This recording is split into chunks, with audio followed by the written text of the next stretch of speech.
To another episode of Detonation. We're back with Rachel Haywire. If you go back, if you want a deep analysis of who Rachel Haywire is and her campaign, we have that in the playlist. Go back and watch that Rachel Haywire episode, and you'll see a deep analysis on her theories and her political ideas and her policies in the this transhumanist primary that we've been covering.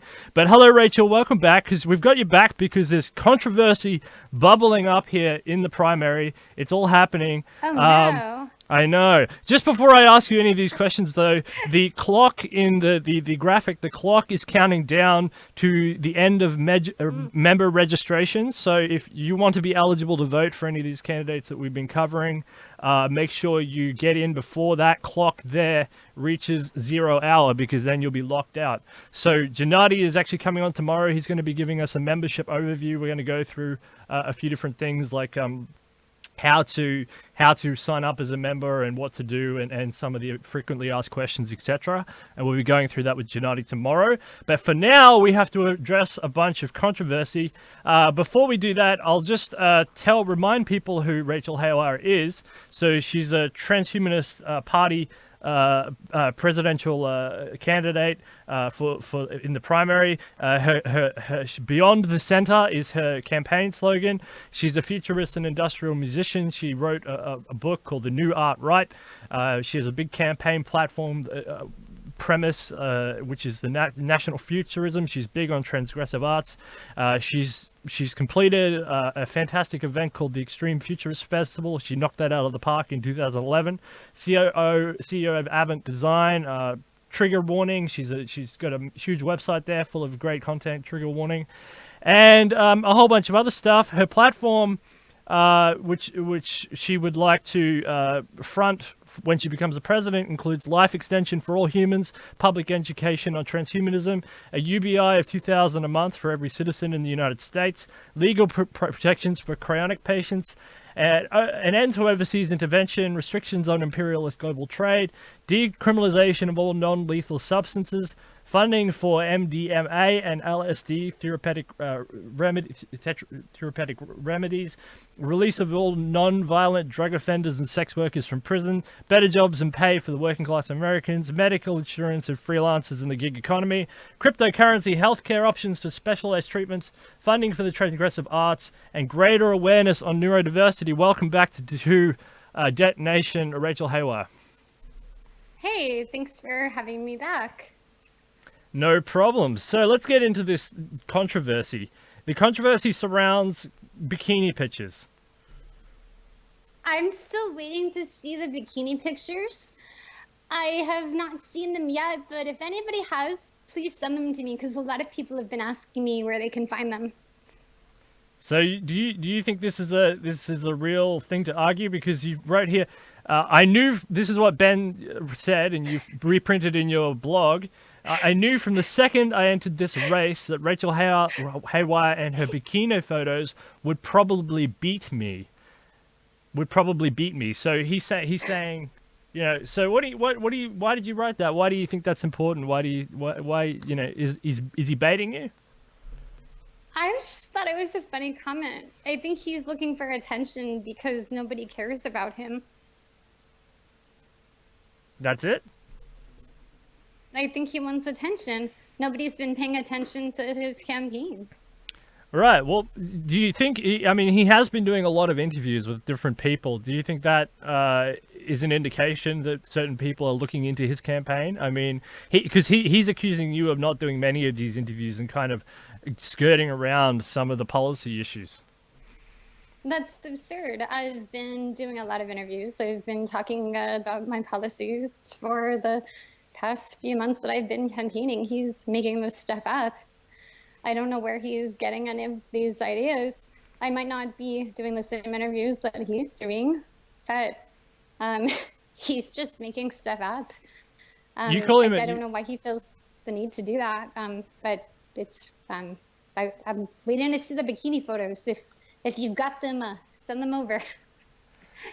Yeah, well, you call him a Facebook candidate, or how do you describe him? A Facebook politician or something? I don't. Maybe somebody else called him that. Somebody called him Bor Zion. I think it was a biohacking website that called him Johannan Borzion. I do find him quite boring. Um, he's just boring.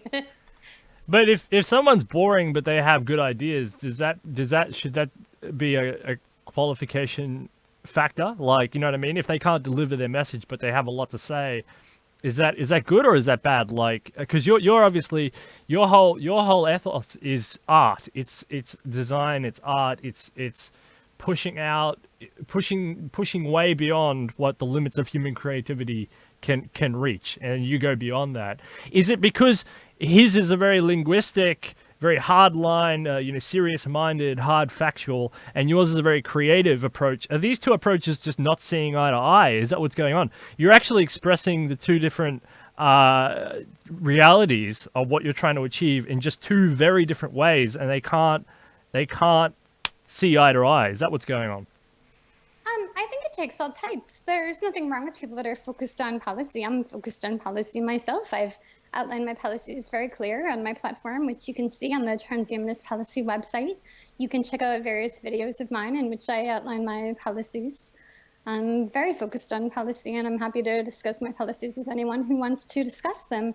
There's nothing wrong with people that are focused on policy. I'm very focused on people like Andrew Yang and Tulsi Gabbard that are very policy focused. There's nothing wrong with having a focus on policy, and I talk to many people who might be considered stiff or boring, and I'm very fascinated by their ideas. The issue isn't simply that he's boring. The issue is that he's boring and aggressive to me and makes up comments about bikini photos. He quotes material from a psychotic stalker of mine who was arrested. He's just pathetic and try hard. But that being said, he does have some good ideas with universal basic income. I like his Futurist New Deal policy. I would never discount his ideas just because he's a boring douchebag. I think he has a lot to say, and I would never discount somebody just because they were douchey. Like a good example would be Charles Manson. Or even somebody like Adolf Hitler. Interesting ideas, but obviously I don't support the guy. So, there are a lot of people with interesting ideas who I don't support. I think that there are a lot of people like that. That there's nothing wrong with supporting ideas, but not the person. It depends on who you are. Okay, that's interesting. So he accuses you of having a techno-fascist / neo-reactionary base. What do you say to that? I think that, what does he mean by techno-fascist? Is that fascist with computers? Or is that people at a rave sig-hailing? What does he even mean by that? That's crazy talk. It's go watch out for the techno-fascists. Meanwhile, we have real fascists that are looking to take away our civil liberties by trying to run a state-controlled media and telling us what we can and cannot say. What about those fascists? Yeah, well, we can talk more about China later. I know you're not talking about China, but right. but that's Well, that's the new world order model that can transfer influenced anywhere. Media in America. Yeah. So what about those fascists and techno-fascists? Let's go to a rave and sig-hail. That's comical. Let's listen to techno as we quote the triumph of the will. What is he even talking about? So another thing he's mentioned is that some of your core supporters might be racist and anti-social justice, even though you're running on a social justice platform. What do you say to that? I'm not running on a social justice platform. I have a song out called Anti-Social Justice. Social justice is a bourgeois institution. I don't know where he's getting that kind of thing. My supporters aren't racist, though.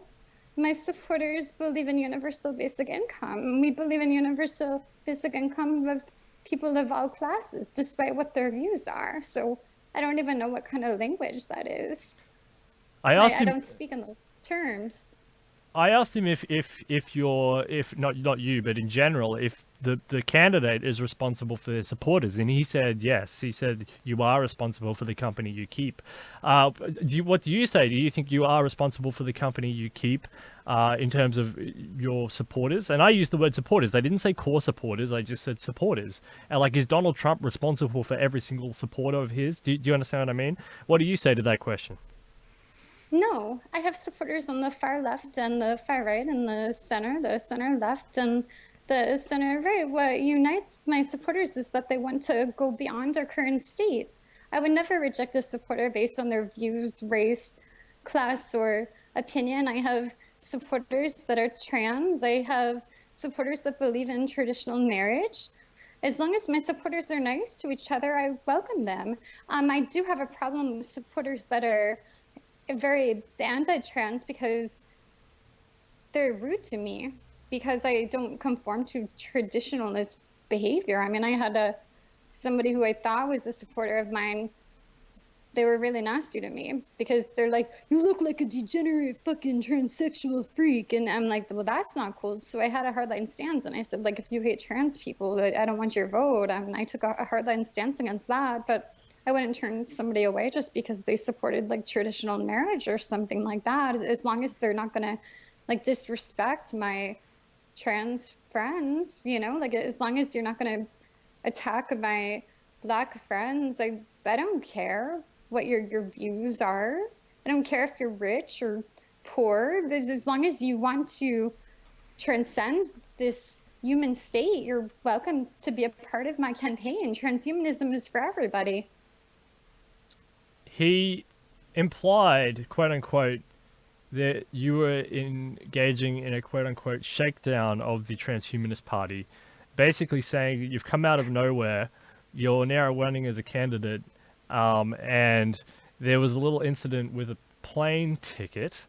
Do you want to respond to that? Yes, Shakedown is that like a dance. I don't know where he gets this stuff. He's gone off the reservation. Even other members of the Transhumanist Party have commented on just how completely whacked this guy has gotten just because he's losing the race. Yeah, the incident was for a transhumanist festival called Radfest, and I talked to other members of the party, and they agreed with me. And I was asked if I won the election, as were the other candidates, if we could pay for a flight to speak at Radfest, and I simply advocated for the candidates to have our flight expenses paid for. And as someone who also advocates for UBI, I expected that Ben Zion would agree with me, and that he would also want the candidates to have our flight expenses paid for.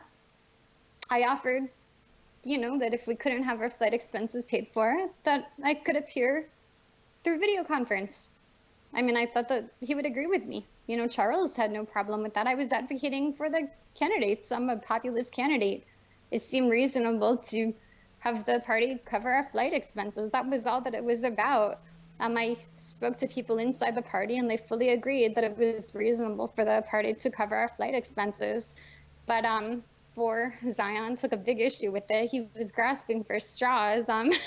You know, because that's what a losing candidate does. They grasp for straws. But again, I think that he has some good ideas with the Futurist New Deal. For one, I love a good Futurist New Deal. So, you know, power to the people. And you say that he's basically plagiarized the Futurist New Deal anyway.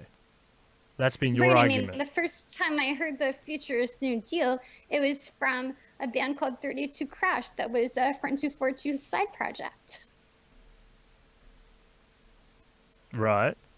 So that's so it's just from a band. It's not from Zoltan Isvan. Well, it's from Zoltan Isvan, but the first time that I heard it, it was from a Front 242 side project. It was a band called 32 Crash, and they said everything is hyper real. It's the Futurist New Deal. That was the first time I heard the term. But Okay. maybe he just got it from Zoltan, and he says that Zoltan is his predecessor. I mean, I have yet to hear him say anything original. He talks about how he supports sex workers, but he seems to be very critical of my bikini photos.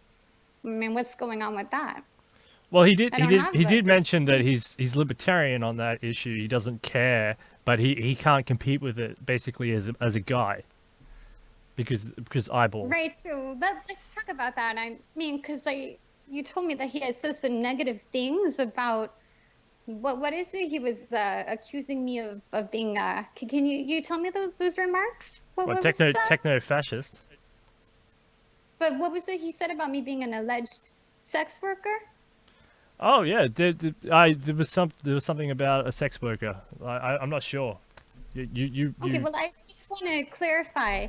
Yes, I was a dominatrix when I was younger.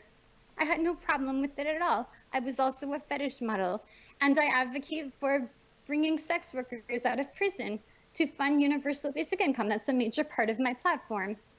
And that's a part of his platform too. And you would think that somebody who supported sex workers wouldn't have a problem with bikini photos, right? You would think that if he supported sex workers like he claimed, that he wouldn't be so butthurt about my makeup. He's always making comments about my makeup and my physical appearance. That doesn't sound like somebody who supports sex workers, let alone libertarianism to me. I mean, like, I've met a lot of libertarians that also dabbled in sex work, and they didn't have a problem with anything of that sort. So I think that he's tucking out of his ass because he doesn't have a head. Very interesting. All right, so that's enough controversy for the moment, because I think we have enough to go on now. In terms of that controversy, that's something that's bubbling away. So let's shift gears because we're moving on. So talk to me about transhumanism. Talk to me about the future of transhumanism, because obviously you're in the party to push for transhumanism. Why is this? What is the future of transhumanism? Well, I think the future of transhumanism lies in culture. And that's why I've been really big on expanding our outreach to the art and the music and the film and the entertainment sectors. I think that we're a very insular movement right now, and that our main focus is the life extension movement, which is really big in the health industry. And I think we need to go outside of health. I mean, health is very important, don't get me wrong, it's probably the most important thing.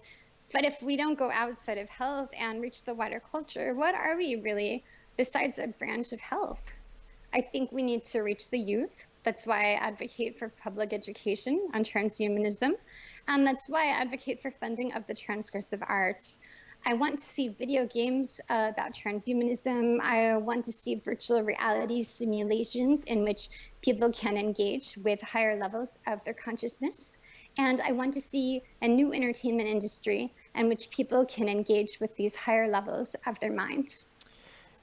You're pumping out a lot of good artwork on your campaign. I've been looking at some of your art. The VR girl is, So I think, that's this poster actually, wrong if side. you go over here, yeah, no, because we're all like Inverted, yeah. different dimensional right here. So yes, Transhuman Tees, who's been designing my T-shirts. They just printed out this poster that was done by a band that I've been working with. And they've been doing a lot of really great work for my campaign. And if you've been watching the videos, they've been produced by this guy, James Grimm, that's been working on trigger warning with me. So I have a really talented house of art and film and music producers that I've been collaborating with for my campaign. And I'm really lucky to be working with them right now. And you have some sort of lady modeling for you as well for your t-shirts and things? Oh, yes, Jessica Clark. She's amazing. She's a really good friend of mine. We've been like best online buds for a while. I met her through the occult community, and we're like abyss goddess sisters is how we put it. We're into the same transgressive authors. She's really into Nietzsche, like I am. Kathy Acker, who's kind of like a cyberpunk existentialist author. So we had an immediate bond just through being into the same philosophers and writers, and we have the same friends. And I sent her the t-shirts to model, and she's just been really, really helpful and supportive of my campaign. You can find her on Facebook, Instagram. Her name is Jessica Clark, and she's just been incredible. Well, that's good that you've got people assisting you in that way, because I think that brings in a different aspect of audience that we're trying to search for. So that's good. So yeah, and you're pumping like like you're pumping out good artwork. I think that's good. The merch is going well. Yeah, so that's really good. Let's talk about tone policing on the right. What do you mean by tone policing on the right? Because I know you used to be on the right? That was the idea. I would say that the reason that I got away from the left is the same reason that I find myself getting away from the right now. It's too politically correct. There's too much tone policing. It's like you can't say anything without somebody criticizing your tone. They always have an issue with your delivery. They never focus on the argument or the final product. It's always like, you can't say that in that way because it might upset somebody. I mean, the reason that I got away from the left was so I could have freedom of speech. Well, now the right is the same way that the left was 5 years ago. I don't like that.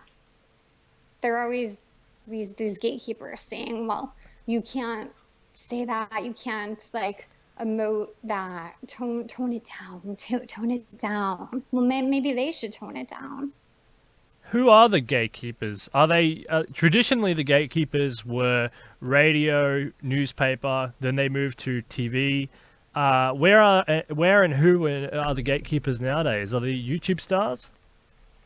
Is it PewDiePie? No, no, it's not on PewDiePie. Now I think it's like the intellectual dork web. Now I think it's people like Sam Harris and people like even Jordan Peterson now and Steven Pinker. They're like these new milquetoast pseudo intellectuals, and they're very boring. They're like these enlightenment dudes, and they have no passion. They're very academic. They're afraid of going beyond a certain point, and they're just like the new liberals. They're really boring, and I don't think they have any newer original ideas to offer. And I don't think that we should have to tiptoe around them, because that's no different from the left that we've rejected. All of these people you've mentioned, they're all specialized. So Jordan Peterson, he's specialized in sort of anti-SJW stuff. Sam Harris is Christianity versus Islam versus the Western values. He's a values guy, and the other ones. Is it because they become gatekeepers because they sort of become too entrenched in their own specialization, where they become too powerful and they understand the responsibility, so they don't dare step outside of it? They can become trapped by their own creation, because they didn't get there by being mellow, meek people. They got there by going hard, right? Jordan Peterson especially, but they all did. Sam Harris, they all get there by going hard, but once they get to the top, do you think that they become responsible people, and that's why they become boring and try and float away? That's a really good question. I think Jordan Peterson is a different case, because I think that he had a lot of interesting things to say about the shadow self and about the Jungian archetypes, and I actually still respect him as a philosopher. I think that in a way he was co-opted and that he was kind of stuck into a corner. I do think that Sam Harris, he was always kind of lame. He was always kind of boring. Steven Pinker, he was kind of somewhere in the middle. You know what it is?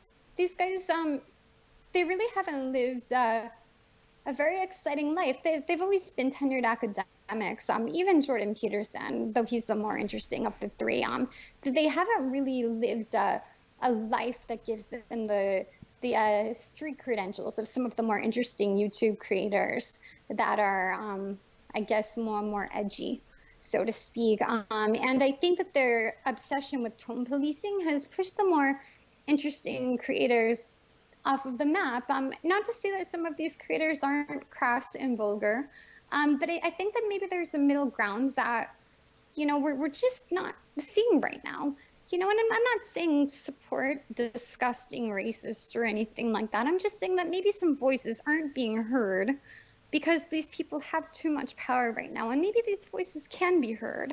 And that's what I'm looking to do with Trigger Warning right now, is broadcast these voices and let these voices be heard. Maybe they don't have Ivy League PhDs, maybe they are emotional, maybe they're not rational and, respectable in that way, but maybe they have something brilliant to say. Maybe they're passionate, and maybe they have something interesting to offer. And I would like to lead that charge. So maybe I don't have that gatekeeper support, but I have some really good writers that I'm working with now. Yeah, trigger warning, it's filling up. It's filling up with great articles. The website's starting to fill up with a lot of interesting stuff. It's moving again. It's not 2016 anymore. Some good articles that are here. Fashion for the faceless. This is all about how to hide yourself from the oncoming surveillance world. Tell us about fashion for the faceless. Why? I mean, aren't you techno-futurist? Isn't the surveillance world a good thing? I know in Rachel Haywire as well it's not, but Right. So I came across a guy on Twitter. He went by the name Anarcho-Dandyist, and I thought it was really funny. He was doing kind of like this mod revivalist kind of persona, and he was really focused on this kind of cyberpunk futurist kind of philosophy. And he had just gotten suspended from Twitter, but he had my email and he had hit me up and he said, I just got suspended from Twitter. And I was like, well, do you want to write an article for Trigger Warning? And he said, yeah. And so he sent me this piece about how to avoid face detection systems. And he sent me these pictures from the runway about how to protect yourself from face detection systems as a political dissident. And I just thought it was brilliant. So I posted it on the website. That's awesome. So somewhere this would come in really handy, apart from China itself, would be somewhere like Hong Kong, where you have the CCP encroaching on a sort of semi-sovereign Hong Kong. I mean, I've had a China expert on, and I mean, if you think about it, basically Hong Kong is supposed to be its own country now for until 49 or 48 or 47 or something like that. It's supposed to be kind of independent from the CCP.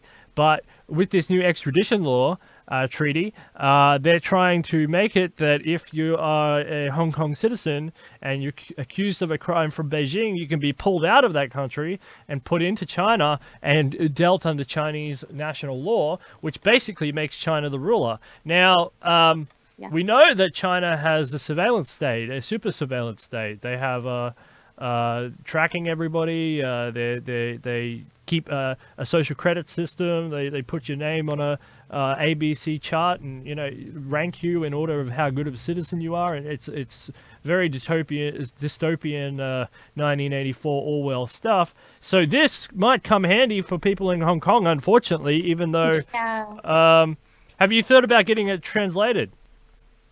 Yeah, that's actually a really good idea. And it's funny because in the US Transhumanist Party group on Facebook, somebody had just made a post about these protesters in Hong Kong who were using these face detection kind of protest masks to protest what was going on with what they were doing with the police out there to avoid being face detected. And I had just linked to this article. And so, yeah, it's all kind of tied into the same thing. We're all trying to avoid face detection because what they're doing in the Chinese surveillance state is spreading to Hong Kong. It's spreading to America. We are all concerned. We all have reason to be concerned about what's going on in China. This isn't a national Chinese issue. This is a global issue. China is affecting the entire world now. There's another article on Trigger Warning that a writer named Freddie just posted about Peter Thiel's speech about the Chinese surveillance state. And I mean, we all have reason to be concerned, and I'm really glad that Peter Thiel spoke out against them. Peter Thiel is terrifying. Peter Thiel is a powerful voice to have, so that's good. I mean, Donald Trump is a powerful voice as well, and I mean, he's been speaking out for a long time now. Well, relatively a long time on this. It took Donald Trump a long time to speak out against China. It took him too long. He was going on about Mexican immigrants. He He really did. But he said It from took his us first too long speech, to- no, he said from his first speech when he came down the elevator, he said China in his first speech. He did. Okay, you're right. He did, but the majority of the public, when they were thinking about the wall, they were thinking about Mexico. He did mention China, but the public was riled up about Mexico. It's only now that the public is even thinking about China. I'll tell you something, because I'm in Australia. So in America, that would make sense. What you've just argued there makes perfect sense. And I'm not going to argue against that because you're an American in an American context. But when he mentioned China, in Australia and all around this region, that's all we didn't care about Mexico. No one was talking about that. We were talking about the fact that somebody in America had said the word China. And it wasn't Obama China. Okay. It was Okay, somebody okay. who's, he's anti-China, and for us, that's all that's all okay. this whole section of the world talked about. It wasn't That's anything about. We interesting. don't even know half Australians didn't even know that Mexico exists. They don't care. So Oh, wow. so Okay. if you think about it, it was a domestic play for him to run on about Mexico because he needs votes and all that sort of stuff. Okay. But over here in the outer regions, it's reaffirming to the allies, the Japan, Taiwan, Australia, the Southeast Asian nations and stuff, that America will come to your aid in case of something aggressive with China, South Korea, North Korea.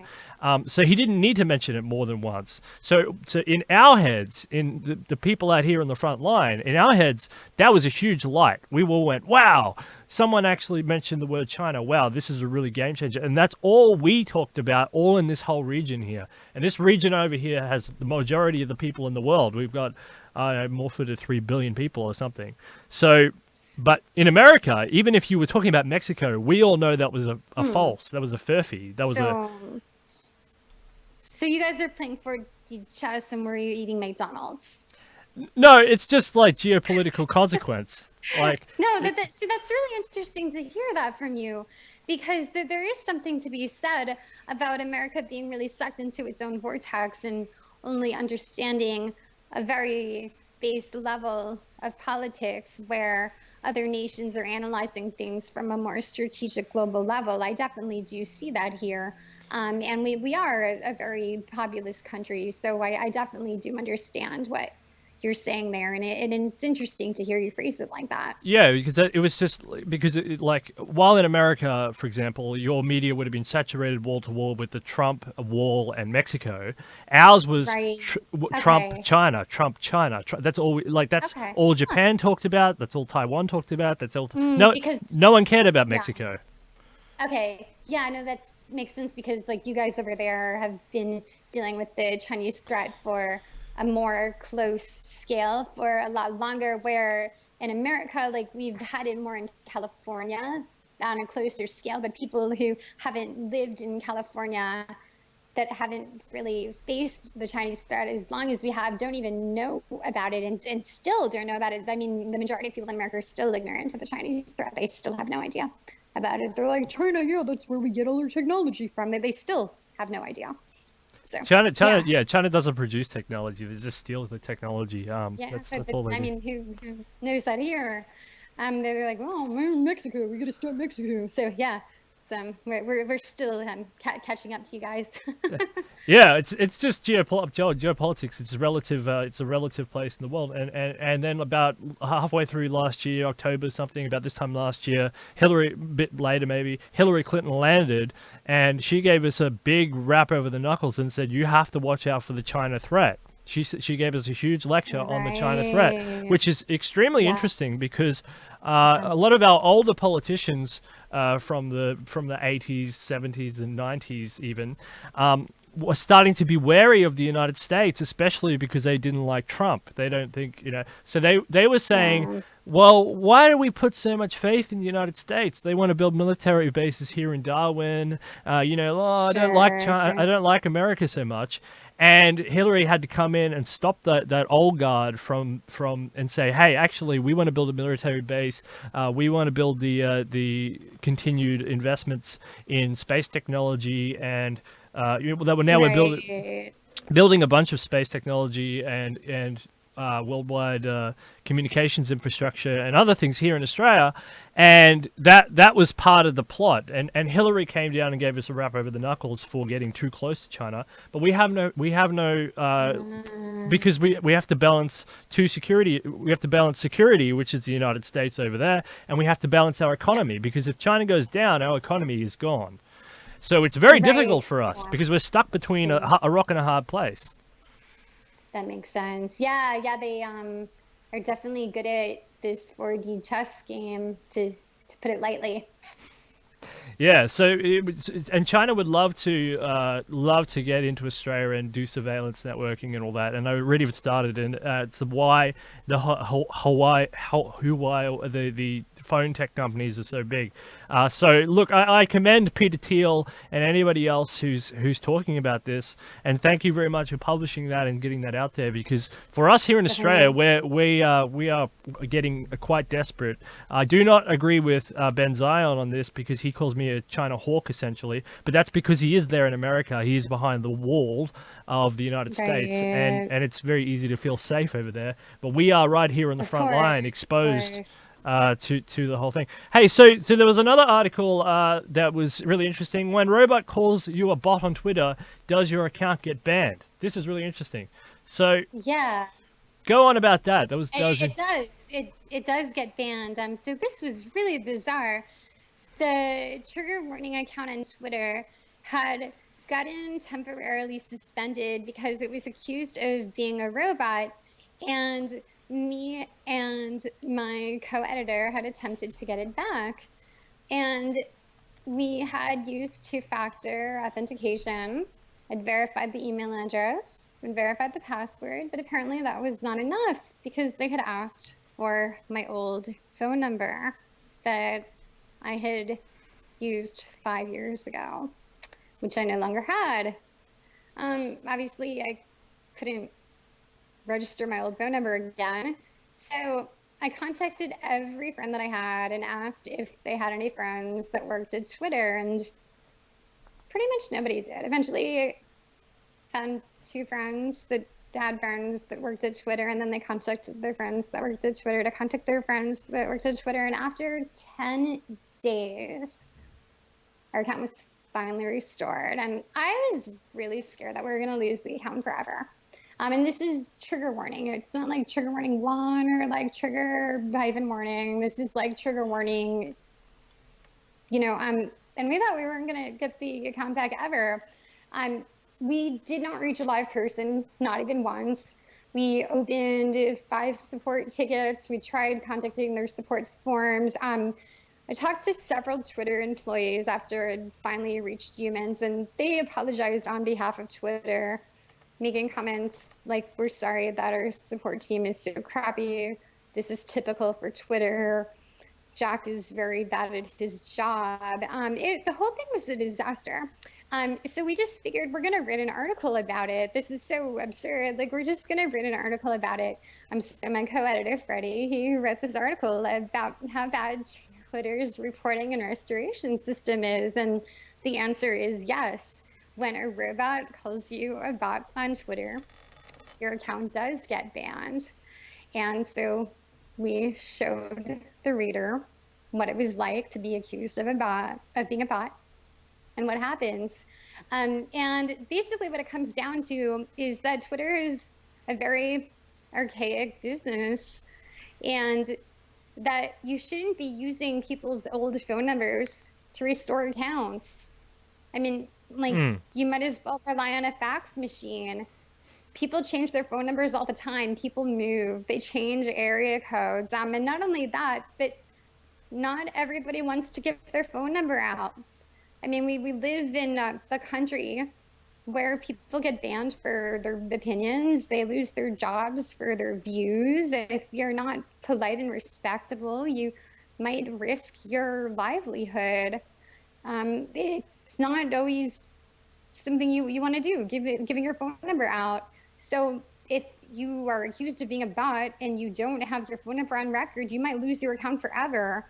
You might lose all your followers, all your likes. Well, what if you're the company with thousands of followers? If you don't have your number on record, or you've changed your number, you could lose everything that you've ever done for the rest of your life. This is actually a really serious problem. And Twitter has done nothing to remedy that. I think that's really serious. Yeah, I know that. I know that here we have to battle the robots all the time. They automatically flag content, censor content. Yeah. It's an actual problem, and especially for us, we struggle with Facebook a lot, and it's simply because you can always accidentally misunderstand their rules or their community guidelines. And so I know, like, for example, one of our authors, he wrote an article, and he accidentally pressed publish before he was finished. Turned out the headline was wrong, and fake news. It was awful, Right. and Facebook wouldn't tell us what was going on. And eventually, through a third party, we worked it out. And then we go, oh, okay, that's fine. Yeah. If you just told us, we would have fixed it. We don't want to publish fake news, so we just deleted it, moved on. We fixed the error. We worked out what the problem was. But Facebook was going on and on and on about how we're such bad people for not doing our job on their platform, but it wouldn't tell us what the issue was. It was saying somewhere randomly in this date. They never tell you what something happened. They never tell you. They never give you a reason. We weren't given a reason either. YouTube, at least you could do manual checks, and Twitter, as you're saying, Twitter's horrible as well. We never get a reason. It's often just like a malicious report. It's possible that sometimes, like, people flag you, competitors. They might report you as a bot because they don't like you. We were never given a reason. So, I mean, we don't know if it's their shitty algorithm system or just like somebody that flagged us. And you never know. It's, their algorithms are out of control, and they never do anything to, I mean, like, fuck the user, right? Yeah. All right, so let's, running out of time, so let's let's give you a chance to talk about some of these transhumanist technologies quickly, so that you can say that you've talked to us about some things. So let's talk about quickly space colonization. Where are you on space colonization in general? 100% for it. I remember when Newt Gingrich was talking about how he wanted to fund space colonization, and a lot of people were saying, no, we don't want to do it because we don't like Newt Gingrich. And I was like, so you're rejecting it because Newt Gingrich wants to do it? That's stupid. Space colonization is amazing. We should be doing it right now. And I couldn't understand the knee-jerk reaction against it. I think we should be funding it right now. We should be putting as much funding into it as possible. I would like to explore it. Are you for the moon first or Mars? I would like to go to Mars first. I think that terraforming new planets is very important. I mean, the moon is great, but I think we should get off this Earth, especially with what's going on right now with the overpopulation problem that we have. I think it's time to explore new planets and see where we can go with that. You don't see the moon as a launch pad to Mars, for example? Because, like, if you put people on Mars straight away, the lag time to get resources to and from Earth is quite a distance. It's only less than a 3 days journey now if you want to go to the moon if there's an issue.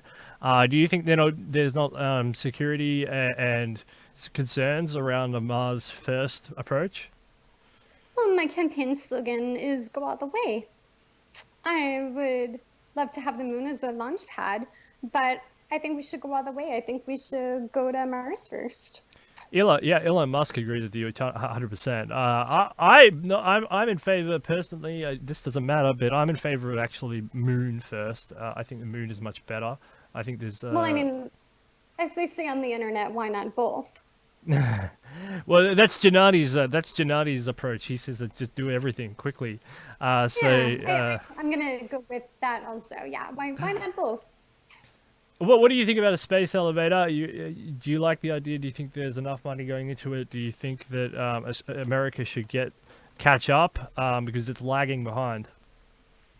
I think that we should have a space escalator. I think that it would be more efficient. I think a space escalator, it might not play music that would be as good. I mean, a space elevator, you know, like the music would be kind of slow. But if we had a space escalator, it could play like some more hardcore techno-fascist music that would be like more industrial, you know? All right, cool. So, quantum computing. Are you on board with quantum computing? Absolutely. I think metaphysics are the shit, and we should take them as far as possible. The more realities we have to explore, the more visions that we can manifest, you know, and the words of Robert Anton Wilson, reality is what you make of it.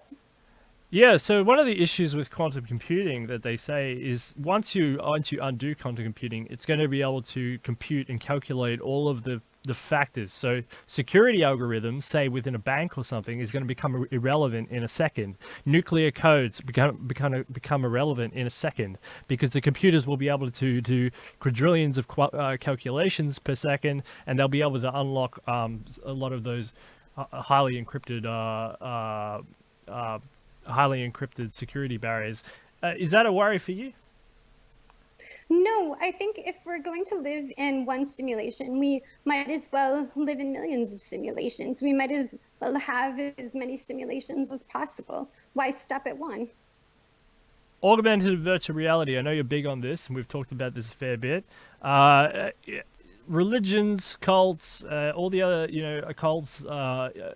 Is that going to be a reality? Are there going to be spiritualist innovations and new social movements around virtual reality in the virtual reality space?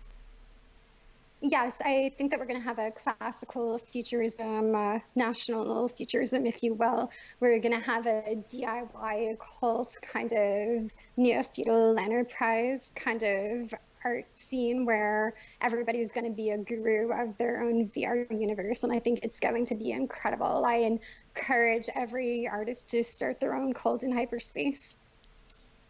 Zoltan Itzvan said to me that he thinks that as automation takes away all the jobs, and we will probably just become, before the singularity, we'll probably just become a world of artists. Is that what you represent? Are you the 1.0 of that conceptualization? Sorry, can you repeat the question? The audio cut out for a second. So Zoltan Itzvan said that as automation advances, we're going to become a world of artists. Okay, so are you the 1.0? Are you the world of artists 1.0? Is that why? Are you the first mod of that new world? I would like to say that David Bowie and Andy Warhol came before me, and that I'm just a new prototype. Yeah, David Bowie is very interesting, actually. He's done a lot of cool songs. I like David Bowie. And yeah, he does a lot of very interesting spacey stuff that was way out there for what, the 1980s, was it? Yeah, I would say he came before me. Klaus Nomi came before me. I mean, I'm just carrying on their message in a new era. Fantastic. All right, so distributed, decentralized data and information. Are you on board with the whole distributed networks, open source, all that stuff? Yes, I'm a dark Dadaist and believe that the distribution of Dadaism is very important. The scientific method, Francis Bacon. Are you hard rationalist? Are you hard theorist, like reality is everything? Or are you more open to other interpretations beyond just the scientific method? I think that we need a harder rationalism and a neo-rationality to merge into a hyper-contrarianism so we can form a fourth position. What is the fourth position? Beyond the center. Beyond the center. Okay, that's interesting.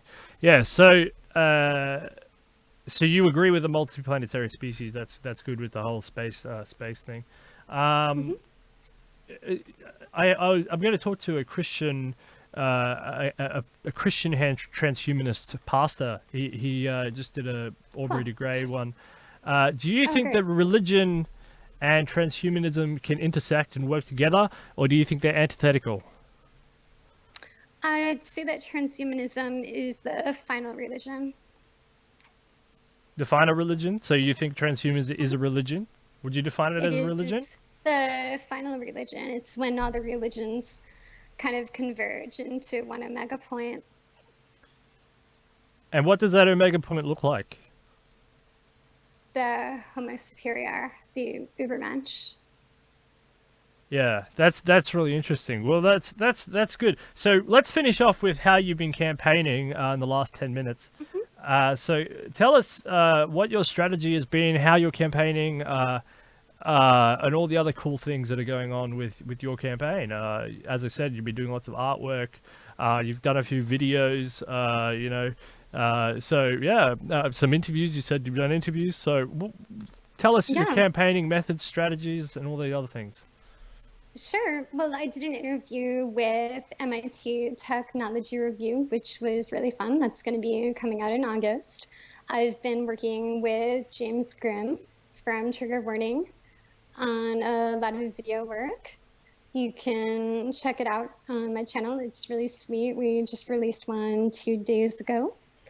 I've been working with Jessica Clark on modeling. I've been working with this girl, Zeta Ether, who is really incredible. I've been doing a lot of behind the scenes work for a New Extreme Futures Festival. I've been working with this hip hop artist, Maitreya One, on a Haywire for President track. And we've been talking about producing a New Extreme Futures Festival for 2020 that I'm really excited about. I've talked to Zoltan Isfan about potentially speaking at it. I think it's going to be really cool to be getting new people involved in this New Extreme Futures Festival, getting people from Trigger Warning together to produce it. Gennady said he'd be interested in appearing at it. I'd love to have you involved. I know you're friends with Richard, who I know you guys have been working together too. He was at the last Extreme Futures Festival that I produced in 2012. It would be cool to get him back and kind of just have a gathering of all of us for this New Extreme Futures Festival in 2020. Book some more bands. I have a new album coming out with No Devotion Records that is heavily transhumanist themed. We were talking about it on last show that I did. It's called Alternative Technology. It's scheduled to be released on the 16th of August. So yeah, I'm really psyched about this album. It's all timed around the same time as the campaign. And I'm hoping that the music is going to do a lot of outreach to the transhumanist community. I was recently at the Church of Perpetual Life, which I had a really good time at. I get to meet Bill Falloon and his wife, Debbie, who was really sweet. We talked about the importance of transhumanism in the arts and spreading the message of transhumanism to the art world and how important it was to bring life extension and culture together. So a lot of outreach to people outside of the mainstream transhumanist community. And I'm going to continue to spread this message. I remember about a week ago, I was at a nightclub with this really interesting girl that I had met online. And she had asked me, what's your favorite movie on artificial intelligence? I read that you were running for president. And I said, Stanley Kubrick's AI. And she said, I haven't seen that one. And I said, you need to see it. And she said, why? And I said, because it's about an AI that has feelings and it will make you cry. And that was when I thought, I need to see that movie again. And I just started thinking about how that AI was portrayed and how much it made me cry. And I just started to think about AI and emotion and just how much that touched me. And about like how there was a time when the question that we were asking ourselves was, what if AI had emotion? And there was this whole kind of like subgenre of movies that came out where the questions that we were asking was, what if AI felt? And I think that maybe that's a question that we need to be asking ourselves again. So outreach through pop culture is very important, and I want to continue down that road as I campaign to continue to spread these messages through pop culture. I plan to continue to do this through these elections, through this campaign, whether I win the nomination or not. And I'm really excited about doing this new Extreme Futurist Festival and continuing to work on trigger warning and to focus on these transhumanist themes and to fuse them with dissident media. So the Extreme Futurist Festival, so it was a success last time. So what's the key message that you want for people to know about this festival? What's the key thing? If you boil it down to 1 or 2 sentences? The new evolution is about self-expression, and nobody should be left out of the future. That's awesome. That's really profound and quite a amazing summary. So that's really cool. So pop culture, obviously, that's where you're at. You're trying to, hopefully you get into Hollywood eventually. And there's a couple of movies, Space Odyssey 2001, Her, AI, the Matrix is obviously everyone knows that. Ex Machina. I mean, some of these newer ones. Is another really good one. Yeah, that's absolutely crazy. I mean, that's Mark Zuckerberg or Peter Thiel or somebody who they're demonstrating there. Some crazy rich guy and his pet robot. Yeah, so that's Right. Is this screen blurry for you? No. That's weird. Maybe we're like having too much discussion. That's funny. So you want to get into Hollywood? Is your ambition to get into Hollywood to some of these movies? No, I want to start an alternative Hollywood. I think that we are the alternative Hollywood. I think that's us right now. And we're only just beginning. And okay, this is really interesting. So you're the new Hollywood. Explain that. We're the new Hollywood. We're alternative Hollywood. We're Hollywood 2.0. That's what we're doing on YouTube right now. I'm some boring guy with a microphone. I'm not new Hollywood, trust me. You're just saying that because you want to be professional. But the internet generation, independent content creators, were the next step of Hollywood. We're replacing the old Hollywood. That's what our role is. So it's a more decentralized. It's more decentralized. Hollywood is a big centralized organization that pumps out high budget stuff, and you're saying that it's all going to low budget, decentralized networks of profiles on Facebook or pages or whatever. We're the new entertainment industry. Yeah. All right, Rachel Haywire, is there anything else you want to say, or we'll finish up? Go beyond the center. Vote for me in the transhumanist primary so we can make transhumanism cool again. Yeah, cool again. It hasn't even had a chance yet. But we'll get it. We'll get it moving on with this. And people who mock it. There has to be different reasons. Like you're obviously a pop culture reason, but if you want to enhance yourself, if you want to cure diseases, if you want to live longer and healthier, if you want to transcend immortality, if you want it for security reasons, if you want to become stronger, smarter, better. I mean, there's a whole bunch of reasons to get on board with this movement, even if you find the word disturbing or whatever. So, we'll get it through in their heads eventually. Oh, so. You know what? I just wanted to say, to people that are watching that think that I'm like some satanic, cult person, I just want you to know that I am. All right, but that's